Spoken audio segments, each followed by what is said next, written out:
In this video, I'd like to show you how to use the Open Grader tool to easily grade open forum discussions.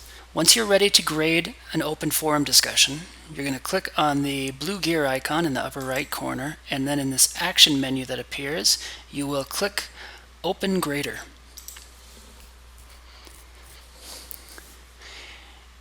In this field, in this little menu item right here, we can select which assessment we want to grade.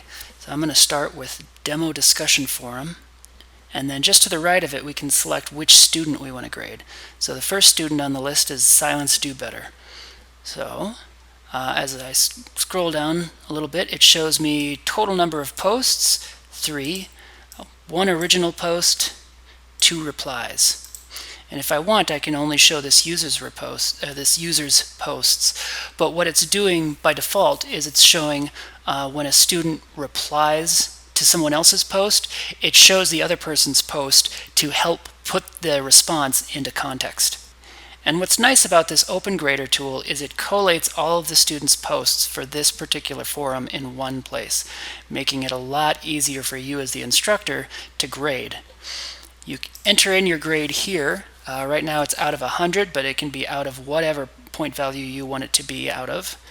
And then this overall feedback box here, anything that you type in here will appear in the student view of the gradebook, which is nice. There is also this activity comments box, which is also a feedback tool, but unfortunately it doesn't appear in the student's view of the gradebook. What makes this nice, nonetheless, this activity comments, is that you can have a back and forth discussion with students using this activity comments. The downside is that in order for students to see your comments and to interact with you, your feedback, they have to click on the blue gear icon in the upper right corner of their screen, and then in the menu select Open Grader. And so it's a couple extra steps for them to get there, which makes it tougher. Alright, so if you're using most of the default settings for setting up an open forum and then using Open Grader tool, this is probably what you're going to see. But just so you know, you can also choose to grade via a rubric, and you can attach a rubric to an open forum. So let me show you an open forum, this demo discussion forum with rubric. So now it gives us this button. It says Grade with Rubric. I'll click that, and we get this pop-up that is the rubric itself. Here are the criteria on the left-hand side, and then the levels, 2 points, 1 point, 0 point. And you can make as many levels as you want in a rubric. Personally, I find that simpler discussion rubrics are better. Make it easier for everyone to understand and for you, the faculty, to grade. But it's personal choice. I can move this pop-up over a little bit to make it easier to see what the students have said.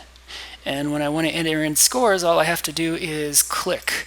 Right? So we'll say, sure, their posts were substantive, but maybe they didn't cite their sources, and maybe the instructions were followed partially but not completely.